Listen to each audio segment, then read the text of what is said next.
Ça y est, je crois, on m'entend. Formidable. Bonsoir à tout le monde. Bonsoir et bienvenue. Good evening, ladies and gentlemen. Good evening and welcome to this fifth evening of the festival. We're halfway through almost.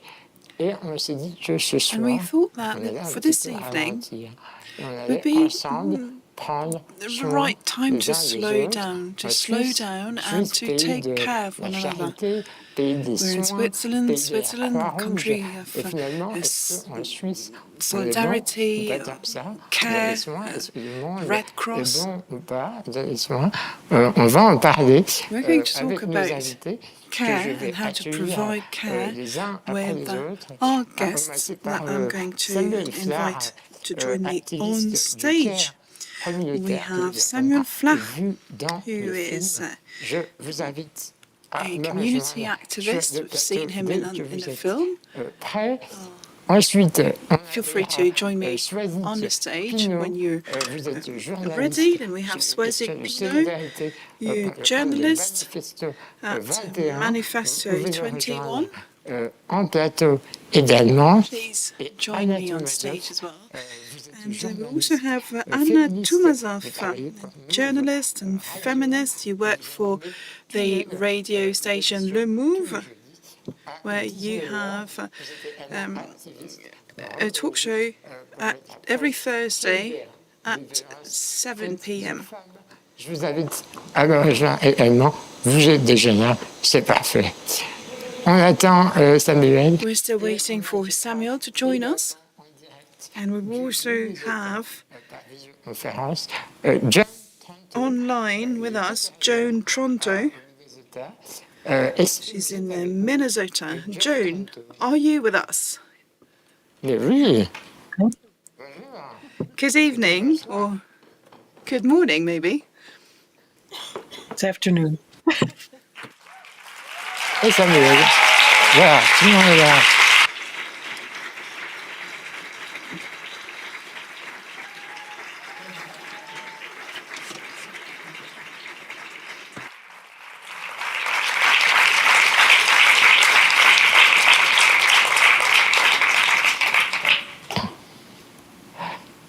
Joan, Samuel, Soizic, Anna, merci. Joan, Samuel, Soizic, Anna, thank you so much for being with us this evening to talk about care and solidarity. Tender revolution. We're going to discuss together how we can re-inject care within our institutions, our practices, and our collective imagination. Before we start, let's have a look at definitions. I want us to talk about the same thing. What we call the caring, we even use that word in French. It's the activities that we carry out to maintain and repair the health of people so that they can live well in dignity.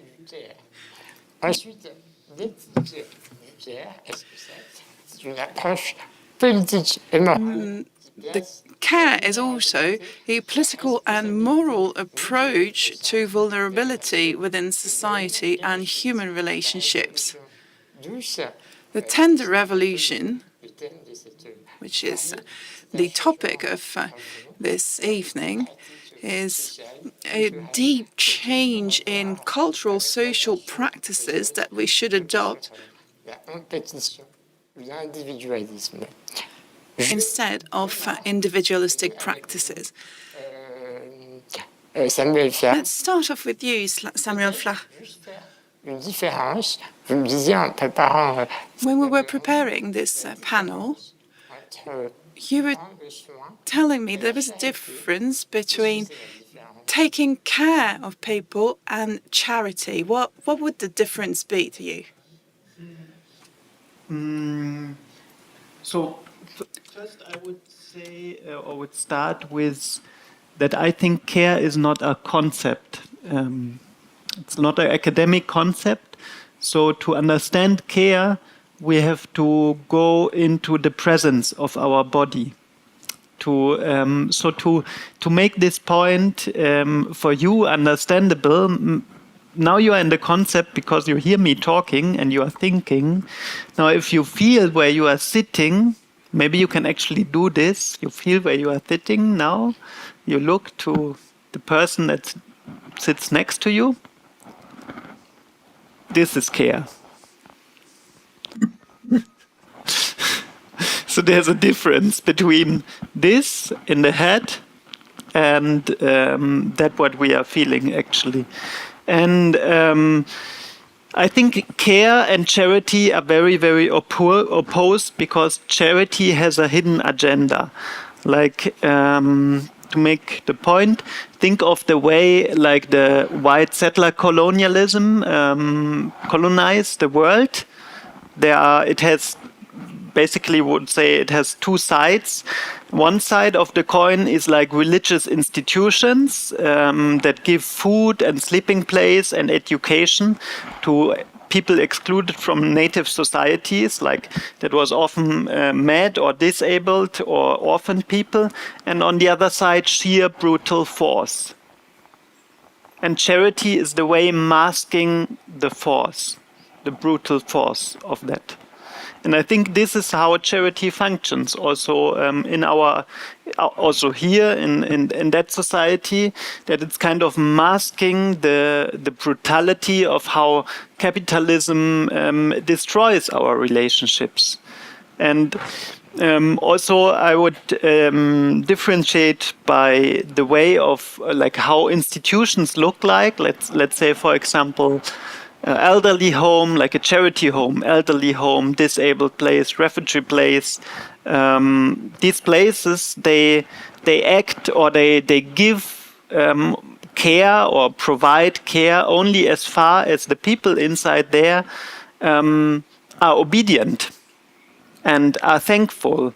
Imagine if the people of a disabled home stand up and say, hello, can we have the keys of this disabled home and can we receive the funds that go to this disabled home? We want to organize this for ourselves. This won't happen in charity place. That's the difference. I want to start the discussion on that. I find it very important because I think charity is so dominant in our society that often we fail to understand what is care actually and why it is so different from charity. Merci Samuel. Thank you, Samuel. Thank you. J'ai juste pas de retour. A quick message to the technicians. I can't hear interpretation in French in my earpiece. Could we please solve this? That would be wonderful. In any case, moving on. Joan, you're in Minnesota. You're a theoretician of care. You're one of the main figures of care, and I have a first question for you tonight. How can we walk the talk? How can we move on from the concept to concrete actions? That's a very good question. And good evening to you all. And thank you for all the technical support that we've had to make this possible.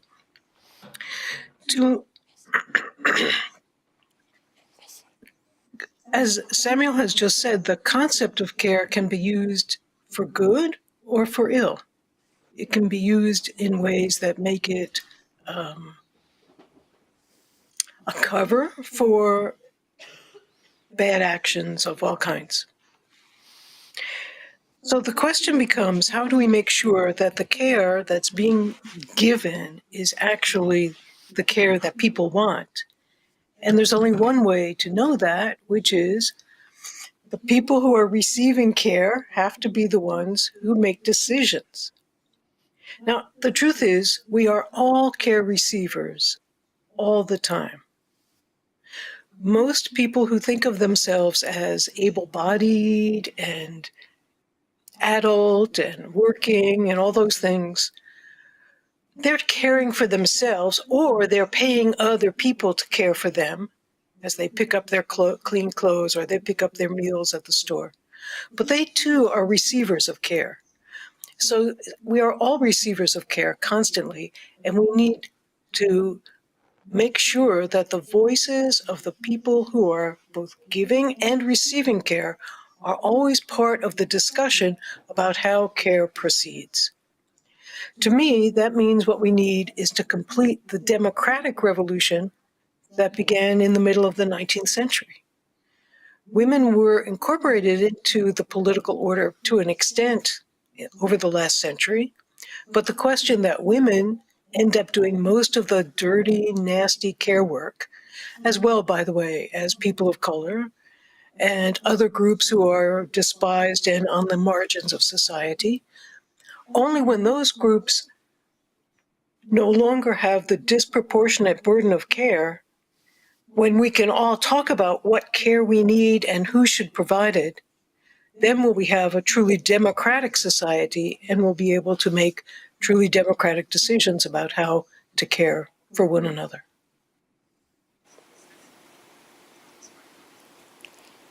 Merci, Joan. Thank you. Thank you very much, Joan, for these clarifications. It's very useful to say that we do all receive care. Soizic and Anna, I'll turn to you in a bit. But first, Samuel, you're the main protagonist, one of the main protagonists of the movie. I'd like to speak about your project, but I would like to acknowledge the presence of the team that made the film. I don't know where you are. Don't hesitate to make yourselves known.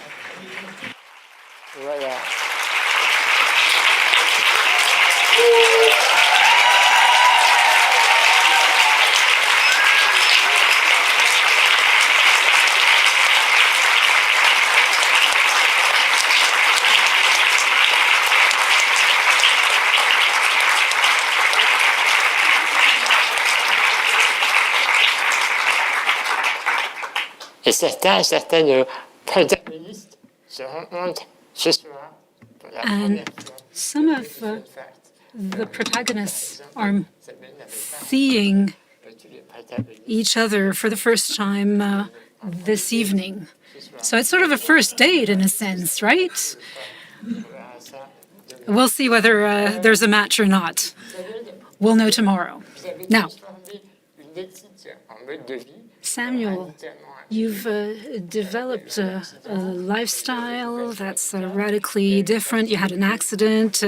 You lived part of your life in Uganda. You discovered disability. There's this project of inclusive housing. The film was made in 2023, 2 years down the line. Where is this project at? So, yeah, thank you for this question. And also I want to say that there are many others that are not here that you saw part of the, as part of the project that are also, I feel them to be here a lot. And yeah, we have, you saw in the movie this moment of starting to collect money. And that moment, that was, at that time we thought we had to collect like 950,000 to build that house. And we started and we were like, okay, well, let's try. This is a crazy amount of money, but let's try. And you saw us also talking there about like big funding companies or foundations and so on. And yeah, since then we did a lot of work. We started to collect like small loans also of people. We said like, okay, you can have your money on the bank, but you can also have it in a house. Then you know that no weapons will be bought maybe. And that way we now collected, because the price of construction increased, so we collected now 1,700,000 euro.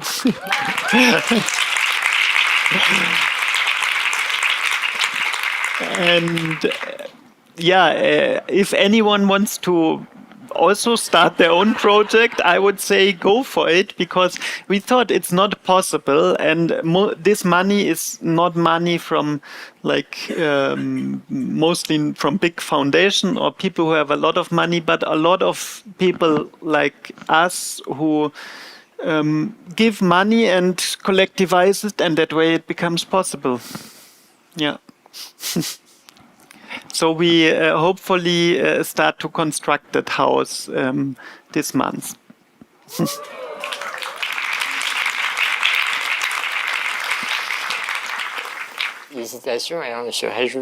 Congratulations. And we look forward to receiving news from this project. Of course, we wish you good luck. Now, Anna Toumazoff, turning to you. You're an activist, but you slow down your activity to take care of yourself, first and foremost. Some people think that care is a concept that's maybe a little utopian, that's too soft, too nice. Well, first of all, thank you for inviting me. It's an honor to be here, to have had the opportunity to see this film, to have the team with us in the room tonight. Congratulations to you all. I think we're talking about what I suffered from, and I talked about it with Constanza Spina, who's here in the room tonight, is that there's a huge problem in the world of progressive activists, in what some people would call woke circles. There's a toxic masculinity that is very much present, including in our communities, including in our fights, as if reactionary movements that are gaining in strength and that are extremely violent could only be fought against by using the exact same methods. And in the end, our fight may be made more efficient this way, but I think we stand more to lose than to win by doing this, and I don't think we improve our lives this way. Absolutely.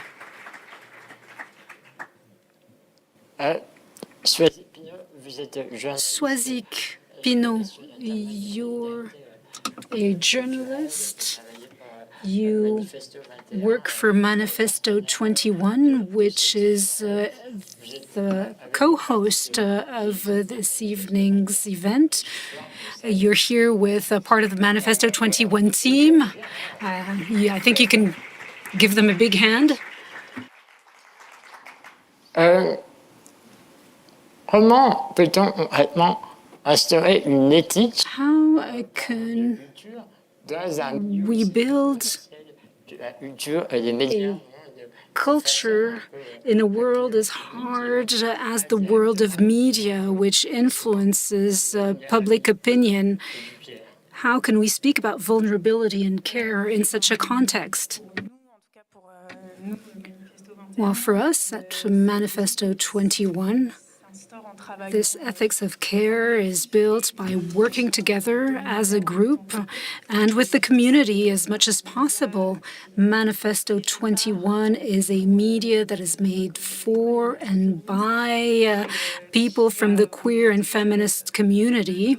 It is meant to give an opportunity to people who are not very present in the media to have a voice. These representations are extremely important. We realize it at this stage, and it has to be done.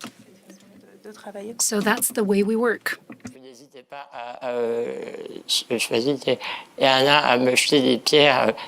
Soizic and Anna, don't hesitate to tell me if I'm wrong, but I get the feeling that the issue of care is a deeply feminist notion. When I was preparing this panel, I saw that 90% of formal care workers are women. I don't know whether one of you wants to react to this figure, but it's very feminist, isn't it? Oui. Oui, oui, mais... Yes, yes. Well, I guess so. No, I said you can cast the first stone against me. No, I wouldn't want to cast the first stone. The atmosphere is actually kind of nice. Yes, it is feminist, in a sense, but I don't think it's something you necessarily choose. And it's something that is put forward in the film, Manifesto 21. I spoke a lot about the fight against HIV/AIDS. It's a story that has to do with care very much, and it wasn't a feminist fight, despite the fact that it was women who were involved in this fight. But in actual fact, it was a lot of stigmatized and marginalized communities who came together to fight for their rights because they had no other choice than do so within a community-based group. So I'm not sure this answers your question, but I think it's something we do because if we don't, no one else will be doing so. So we don't really have a choice.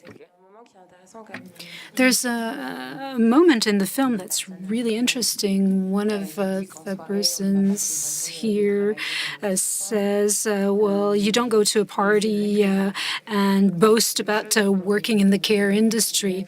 And I think that in family environment and community environment, taking care of children and older people is something that is meant for people who are sensitive, i.e.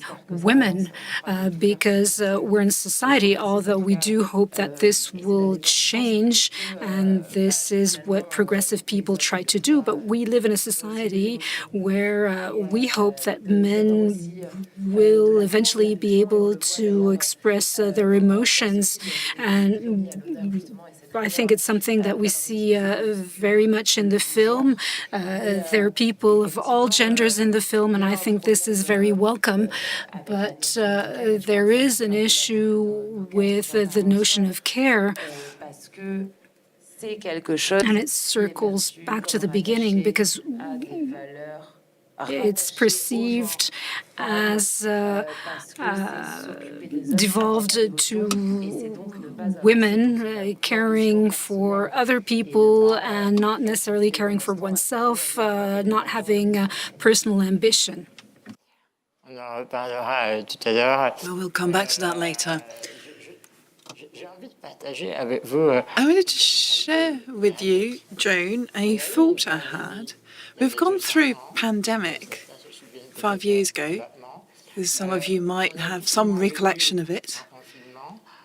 We went through some lockdown in Switzerland, almost not at all, but in some countries it was quite strict. It felt like we were taking care of one another, and then we reopened the schools, we went back to school, and we went back to business as usual without continuing to take care of one another. How does the pandemic has impacted the way we take care of one another?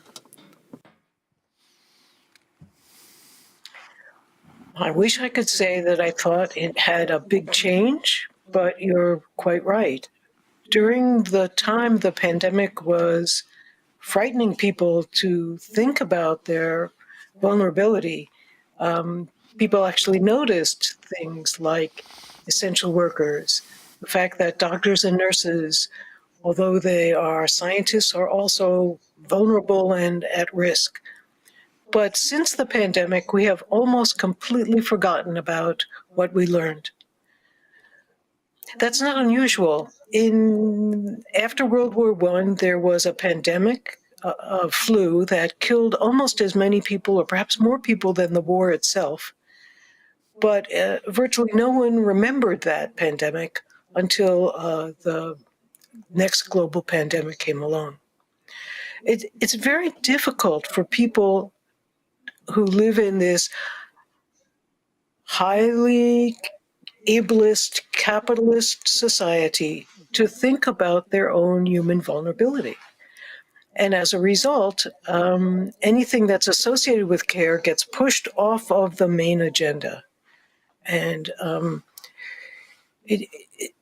what we care about the most in our culture is wealth. I actually call it wealth care as the way to understand what it is that we care about. And what we need to do is get people to both recognize that and then begin to shift their worldview so that they see what really matters and what really counts. This is true in their own daily lives, but nobody thinks about it as a way of understanding the world in its entirety. What really matters is that we live in a world free from domination, as Arnold says towards the end of the film, where free of ambition, we can just be who we want to be. Care for who we care for, get the care we need.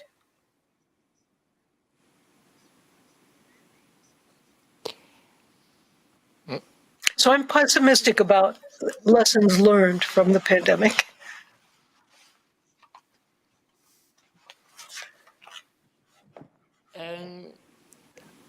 Vous êtes peut-être pessimiste, mais on va essayer de rêver. Well, you might be pessimistic, but what about we dream this evening? I know that it can be difficult, but let's try. Let's try along with you, Samuel. Un monde du care. What would the ideal world of care look like? Yeah, I love dreaming. So thanks for that. I think to me, it seems a bit simple because it's like a different way of being there, of being in presence. And then we apply this presence to all institutions and we transform them. No, it's like I imagine institutions that are collective, like different places where people don't live in, like in this core family, because I see that either individual living or living as a core family is like super toxic to this collectivized care society. So I think this is really a part of it, to confront that and to go to more like living as a community.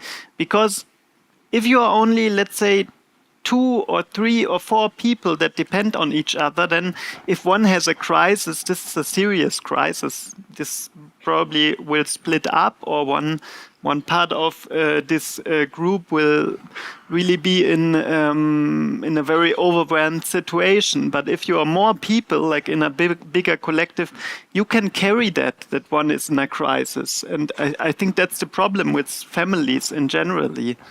And so that's one thing.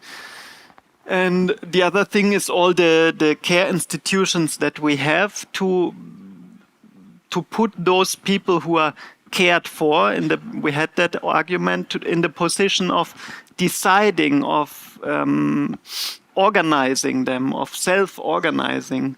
And that means a lot of people who are like now doing that job will need to search a different kind of job, maybe, because I think it's also confronting that a lot of the pedagogical or social health worker jobs that we have in society that are very important need to look very differently if, like, the bosses are the people who are cared for. this is a very big change, I think, because often in institutions there's a lot of paternalism, there's a lot of ideas of what people need or supposed to do or not to do. Yeah. And another point I find very important, and I'm very happy that Annelie makes this point in the movie and connects all the threads, is the spiritual point. Like we need to learn not only to relate to one another beyond family, but also to deeply and intimately relate with the world as such, and to create that relation. And that is also a daily practice, I think. And so maybe these things and many others. Merci. Question peut-être pas. Thank you. Et tous. Now a question that goes out to all of you. Nos institutions politiques et économiques. Our political and economic institutions, how could they be transformed to improve collective care? Let's start with you, Anna. Well, first of all, they would need to be more left-wing than they are. And it doesn't look very good on that front, unfortunately. No, but we were talking about paternalism, especially at the hospitals with patients or in disability care centres. That's also what we find in homes for the elderly, or even in schools and kindergartens. If you're not an adult,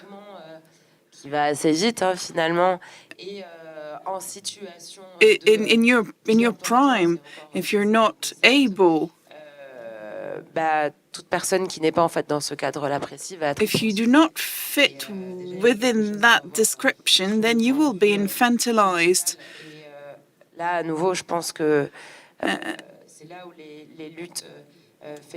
And that's where the struggles, the feminist struggles and the LGBTQIA plus struggles meet. And that's where they have their part to play as well. We need to move out of this toxic masculinity cult, the norms imposed, the standards imposed on our bodies. I got lost in my thoughts. I was in my own tunnel of thoughts. No, but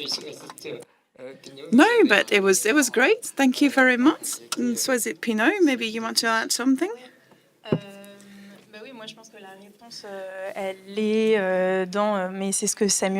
Well, I think the answer to your question is really what Samuel was saying earlier. Need to listen to the patients, the people who will receive their care. And you also mentioned the fact that people receive care only if they follow the rules. I think it's important to come back to that.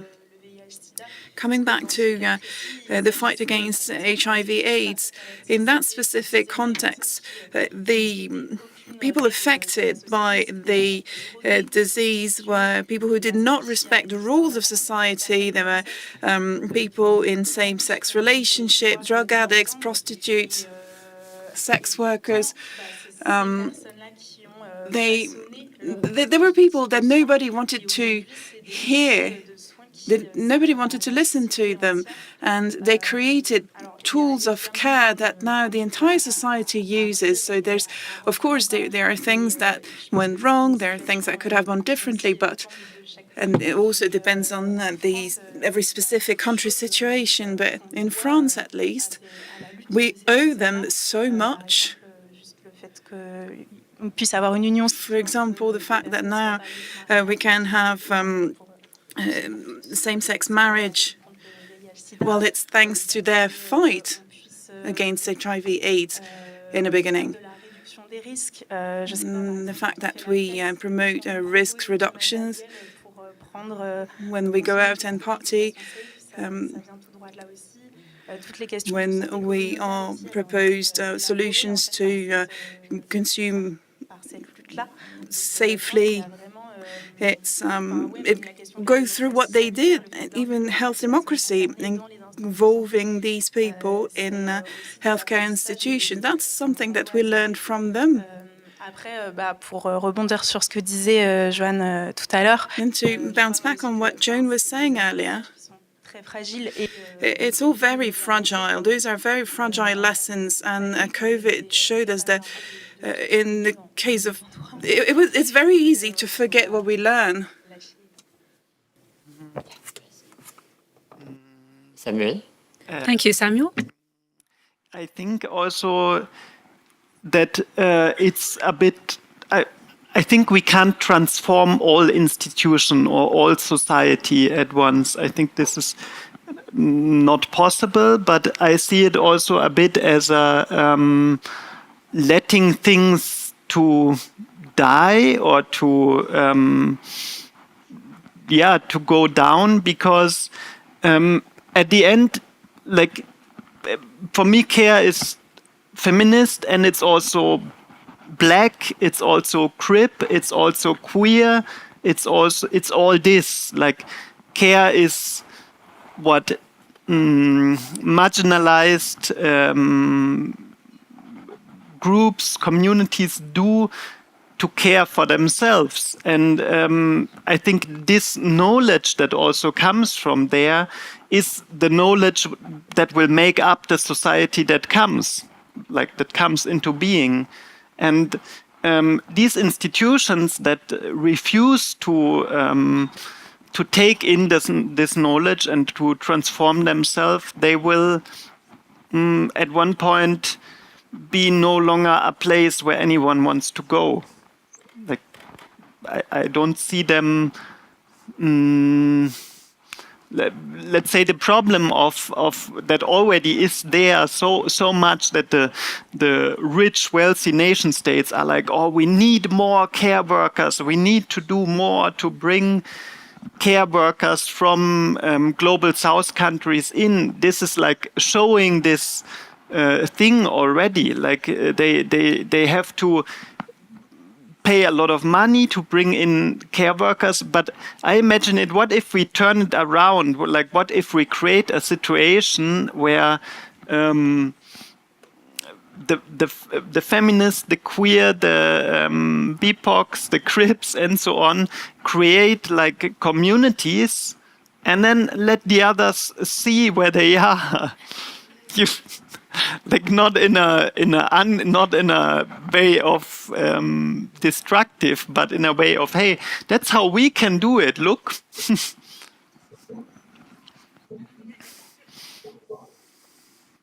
Tronto, je suis évidemment tenté de vous poser la même question. Alors oui, peut-être que votre pays n'est pas dans la meilleure. Tempted to ask the same question of you, Joan. Your country is maybe not in the greatest situation from this point of view, although we wish you good luck, of course. Now, do you think, well, would you have a wish, could you imagine a system whereby that would transform institutions in a sense? I think one of the things we haven't talked about that's really important for transforming institutions and for making political change, and for thinking about care more richly, is the centrality of time. I loved that, Samuel, in the film you say there will be a sign that says, time ticks differently here. And in fact, time ticks differently in our real lives compared to the requirements that public institutions and private institutions now impose on us. The battle to have enough time to care is a political battle that we can all kind of figure out how to be part of, and helps to clarify for us what we're missing. As to what's happening now in the United States, I am very disappointed, but I also have to say, these boys are having their last push. They know that the world they have created is a disaster, and they are trying as hard as they can to hold on, to try to push back the clock, to try to transform the world. We're not going to go along, and they're not going to succeed. They'll succeed for a little while, but they're not going to succeed.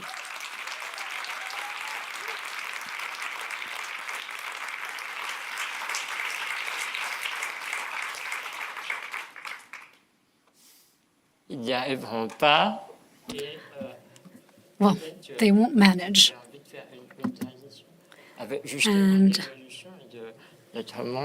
this leads me to part of the film that is devoted to climate change and to extreme weather events that occur more and more frequently.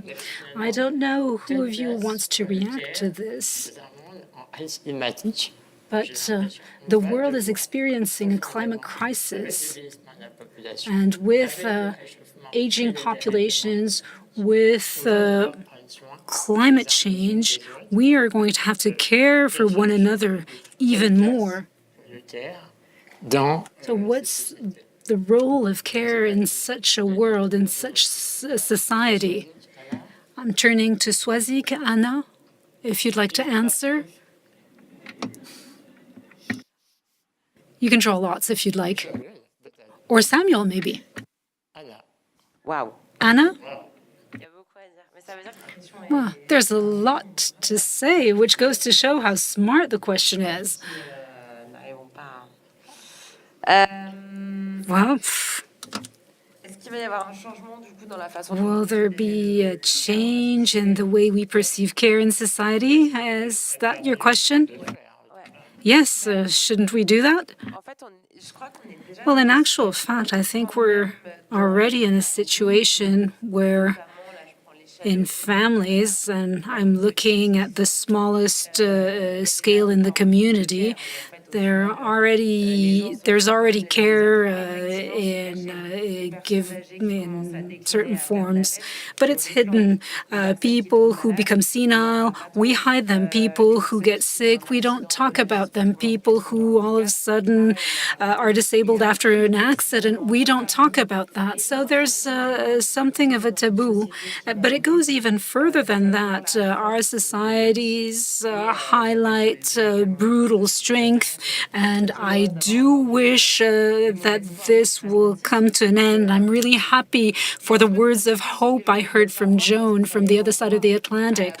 But there are things that people don't want to see because they're afraid they might be in such a situation where they're not as efficient, not as high-performing as possible. Maintenant, est-ce que c'est en train d'évoluer? Is this changing? Yes, I do hope so. There are all the revolutions that occurring in different parts of the world. It goes faster in some places than in others, and some individuals than in others. But this is something we observe. There's the issue of burnout.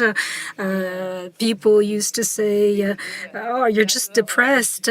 Go out, have a walk, take a breath of fresh air, get up out of your bed and go to work," and that was it. And mental health is being talked about more. We talk about psychosomatic consequences of individual trauma and society's trauma. These are signs. They're converging. We'll see whether they're strong enough to elicit change, but I do hope that they will elicit change. Soizic? Well, I do feel that it's taken into account more and more, but it's this is what the sociologist says in the film. Everything has been thought through. Everything is on the table. Now we just need the institution and the public powers to implement it. And it's like in most struggles, the answers are first individual answers, then collective answers, and then they take more and more space in society. And I feel that for queer communities, well, those are topics that are thought about and that are practiced within queer communities and have been so for many years already. Anna? Yes, there was that issue as well of non-sex segregated spaces. It's care, you know. It's, of course, we need a word without oppression. Even going further, Me Too was care. The way it has changed the way we spend time together. You know, when women started talking or gender minorities started talking, people starting opening up, it's become a topic that's much easier to discuss, you know, to liberate the shared experiences. That's a form of care as well, being heard. So all minority communities know what care is, but the ruling class, the majority does not want to open their eyes to what it is. Well, you're saying that they don't want to, but I think those practices are spreading to many aspects of our life. For example, in the way we party, creating safe spaces.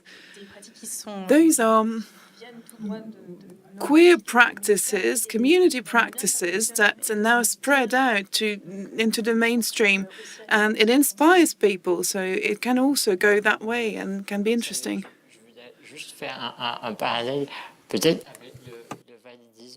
Samuel, a word on ableism. We talked about it briefly.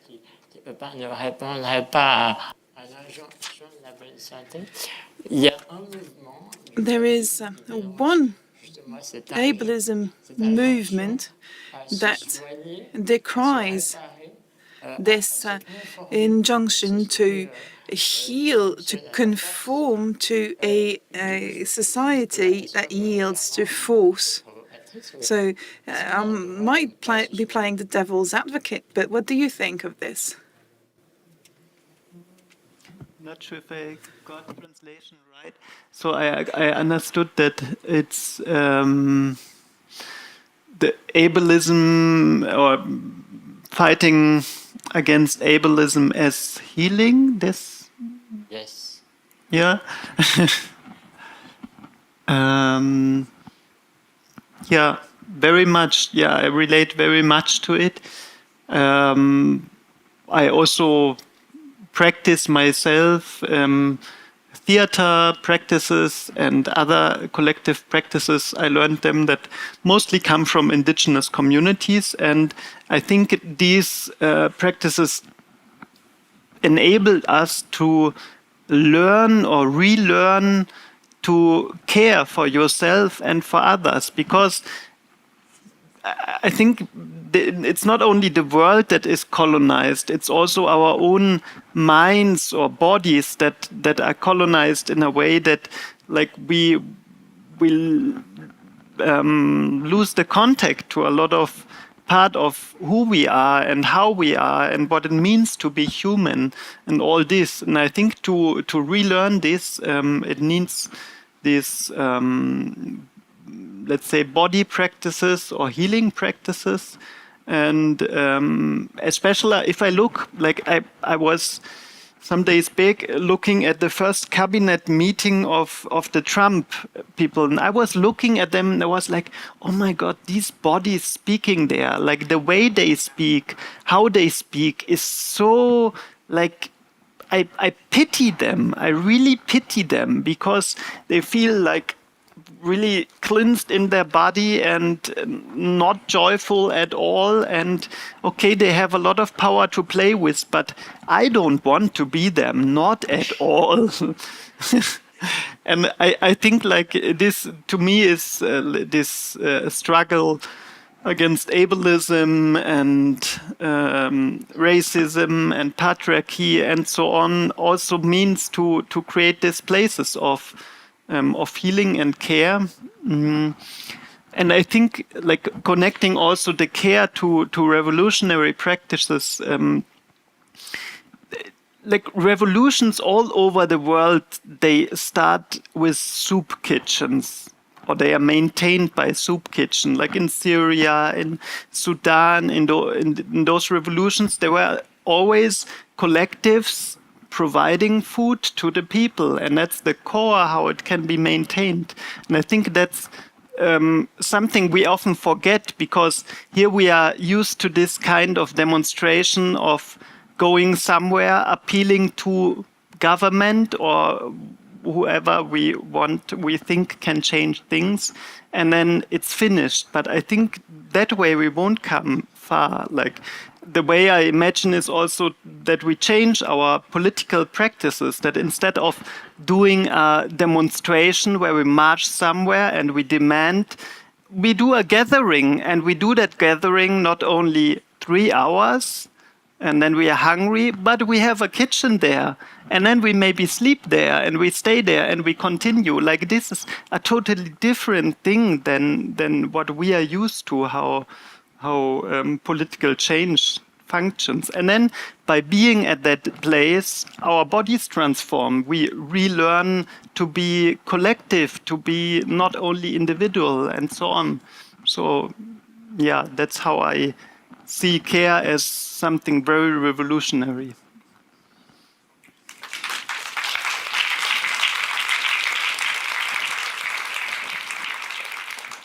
On va gentiment donner la parole au public qui Let's now turn to the audience. N'hésitez pas à réfléchir à vos questions. So, Une autre question. I have another question for you, Joan, while we wait for the public to mistreat us with their questions.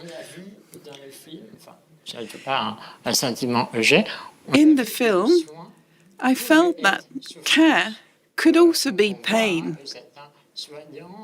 We can see that some caregivers give so much of their time that they end up suffering. How can we find a balance between taking care of other people and taking care of yourself? Yeah, it was clear from Bozena's life that she had this experience of being a caregiver and kind of suffering from giving so much of herself that she had nothing left for herself. In a world where we actually thought about care systematically, we would make sure that everybody got the care they needed and gave the care they could. So it would mean that, yes, it's the case that at the present, people who are caregivers often are exploited in their ability to give care. And they have to be able to stand up for themselves, to make arguments for themselves. The International Labour Organization is considering a resolution to talk about decent work, care work, and it's really important that that be established. On the other hand, it's also important that we not only think of care as formal work, that we also recognize that care happens all the time in all kinds of contexts. When we put those things together, it's very complicated to figure out at any given moment what to do. But that's one of the difficulties of being human, is that we have to balance for ourselves. How much are we taking care of others? How much are we taking care of ourselves? But being able to make those kinds of judgments are what make us truly humane and capable of recognizing everybody else's dignity as well as our own. Merci beaucoup. On va... Thank you. Let's now give the floor to the audience. We have about 10 minutes. Of course, we would We could talk about this topic for hours. Is there a question in the room? To our panelists, I see the hand raised in the middle of the room. We'll bring you a microphone. Good evening. What I found really moving in the film was the fact that the family carers were not recognized at all. The father who takes care of his son, he invests so much energy and effort in taking care of his son, and he gets just pennies from the state. And his work is not recognized. I found that terrible, and I was wondering to what extent in Switzerland, here in Switzerland as well, that discussion was going. Because no one seems to talk about the situation of family cares. I hope that the films like this one will help. I don't know what the situation is like in France. But in Switzerland, to be able to have access to social benefits, there's so much red tape, and it's true that most jobs and most position of family carers, it's women, and no one's grateful. At some point, we started talking about giving them a minimum wage, but it's still being discussed, and I don't think it's been done. Even in Switzerland, and there will be budget cuts, and social expenditure will be the first to go. Thank you very much for this question. I have a figure that comes from the National Office for Statistics. In 2020, there was 1.6 million inhabitants who needed medical care and daily support. And as the population ages, this figure should reach 2.7 million by 2050. Which means that we will need caregivers and family carers who will need to be protected in turn. So I don't know whether one of you wants to react to this contribution.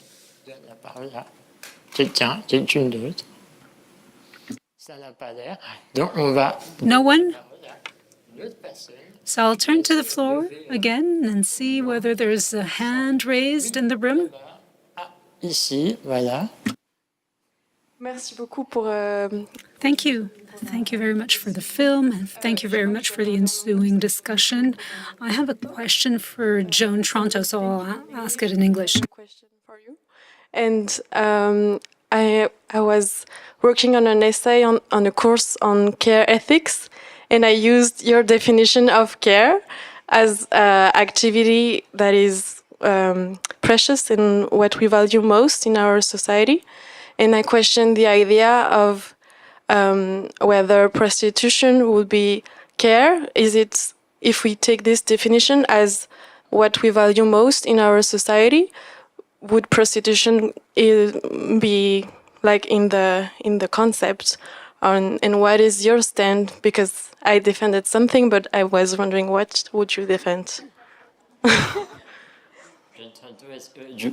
Tell me your answer first. Allez-y. Sorry? So, Go ahead, Joan. in the way current societies are organized, sex workers often think of themselves as care workers, especially if you go beyond having merely a transactional relationship with someone with whom you're having sexual intimacy. The question of sexuality and its relation to care is a complicated one. And in an ideal society, you try to take the monetary out of it. The thing that's worrisome to me about this topic, and I really don't have a position I've developed, you can send me your paper if you'd like, is the answer to the question of whether or not we have constructed sexuality in such a way that it requires some forms of domination or some forms of uncaring behavior in order for it to be organized. And if that's the case, then, we have to think about it from a care perspective. How would we organize it differently? Given that, again, people have needs, they're different needs. They're often needs that are constructed in a really weird way, and different societies on the globe construct male sexuality, female sexuality differently, and it results in some bad situations, some good situations, and, I don't have an answer overall about how to best do this, but it's the right kind of question to ask. Une question peut-être dans la salle, un témoignage. Is there another question, another contribution, comments? Oui, bonsoir. I think there's a hand raised over there. Good evening. I have a question about the filmmaker's best friend. We spoke a little bit about mental health, and I wanted to come back to this issue. We see people who receive care, who need it because they're disabled, but there are people who suffer in silence, and we don't realize it until the day they decided to take their own lives, and relatives hadn't seen it coming. We talk a lot about youth and the deterioration of their mental health. What could we put in place to help these people who suffer in silence, and without us realizing until the day it's too late? Yes, according to estimates, 80% of all disabilities are invisible. They're hard to observe. So, of course, this is a very relevant question. I don't know whether Anna, Soizic, or someone else wants to answer. Well, I've got maybe an element of response to you. I think it's important for us to talk about it, and I think one of the key when it comes to mental health is stigmatization. If people don't talk about it, it's because they feel a certain amount of guilt. They feel they're unable to ask for help for all sorts of different reasons. So yes, opening up spaces where people can talk, share, exchange. And I think the answer is in self-support structures, community-based structures that can help with this in this respect. Anna, Samuel, Joan? Anna? La question de la santé. Ah, pardon. I'll give the floor to Anna first and then Joan. I think the issue of mental health is changing. People talk about it more and more. It starts with the youth in our parents' generation. People didn't go to a shrink. They didn't talk about their mental health. So there are differences between generations. And people who are currently teenagers, they talk about mental health very much, which is a good thing. Now, obviously, and I'm going to be speaking about my country because it's the country I know best, France. There's talk about people having access to counseling. People don't go well because of many different reasons. They don't go well partly because of society, because of the lack of perspective, eco-anxiety, fascio-anxiety. There are all sorts of different types of anxiety. And governments are looking into it, but they're not doing much about it. But I think things are changing. Joan, maybe, who wanted to say something? I'm not as optimistic that things are changing because there is, first of all, most people will, over the course of their lives, have what we call mental health issues. People have difficulties. And what is really important is, on the one hand, that we normalize those and talk about them and so on. But it's also the case that there is a shortage of workers to do mental health work globally. And it is a very severe problem with people not being able to get the kind of help they need. I thought this was one of the most affecting parts of the film. So thank the person in the audience for raising this point. It's a really hard question. If we could care better, would we have better mental health? I would like to think we would. And that part of the problem is, as my colleague Anna just said, people feel stigmatized. And part of that stigma comes from living in a society where we're supposed to be able to earn enough money, take care of ourselves, enjoy our vacations, and so on and so forth. It doesn't work that way, and we need to be more honest about what it means to live a human life. And Malick, your point about most disabilities being invisible is a really important point to keep in mind, because people don't recognize how many of us are all the time not living up to that ideal of what constitutes an able person. And if we could, we really do need to attack that model and make it possible for everybody, however they are, to have dignity as humans. Can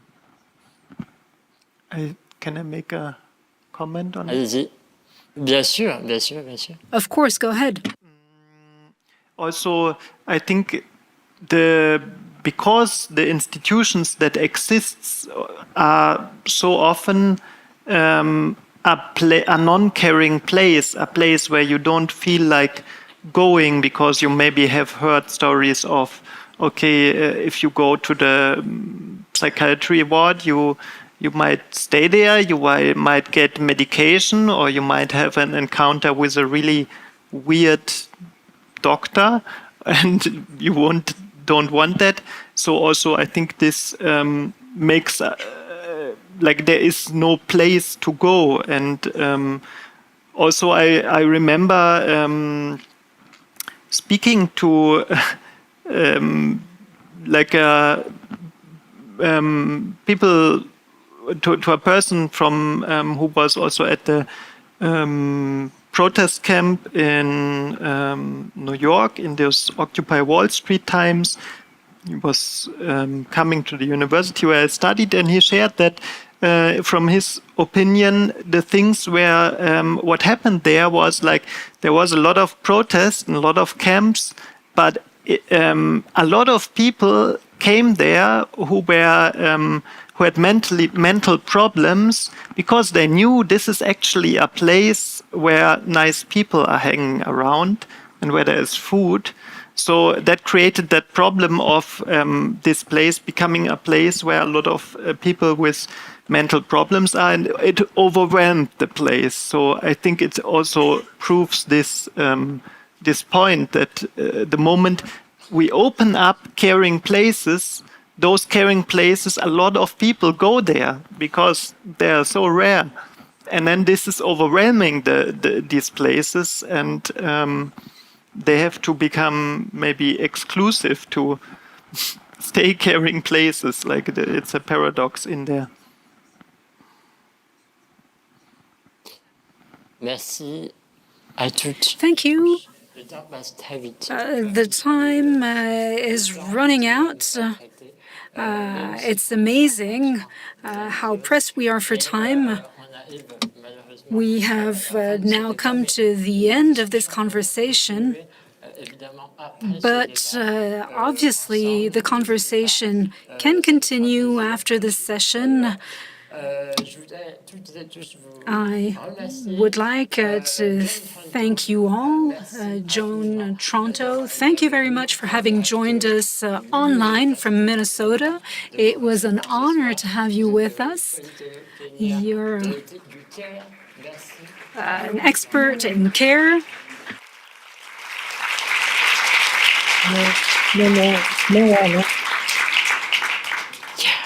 Samuel Flach, je rappelle que Samuel Flach, you're a community care activist and a protagonist of the film we saw this evening, The Tender Revolution. You also have an inclusive housing project. We wish you all the best with this project. Thanks for having been here with us. Anna Toumazoff, vous êtes Anna Toumazoff, you are a journalist at Move Radio, a French radio station. You have a program every Thursday from 7 to 9 p.m. voilà, deux salles de ambiance. You speak about topical issues during that program, so not quite the same topic as this evening. So you can all follow Anna Toumazoff on Thursdays on Le Move. Thank you very much for having been with us tonight. Soizic Pineau, I'll finish with you. You're a journalist, you're an expert on solidarity issues at Manifesto 21. Which is co-hosting this event together with FIFDH. The website is Manifesto-21, and you are there to give the last version of the manifesto, which you can sign. Yes, Manifesto 21 is an online media that has been in existence for 10 years now. And to celebrate our 10 years, we've put out a paper version of the manifesto, which you can find in the bookshop. It's called How to Love When It's the End of the World. It talks about how you can repair yourself. And we are there together with Sarah and Constanza to discuss it with you. Thank you very much, Soizic, for having been with us. Et merci évidemment à vous toutes. And obviously, thanks to you all for having bared with us, both in French and in English. Thank you for all the questions. We wish you a good rest of festival, and do take care of yourselves and take care of others. Have a nice evening.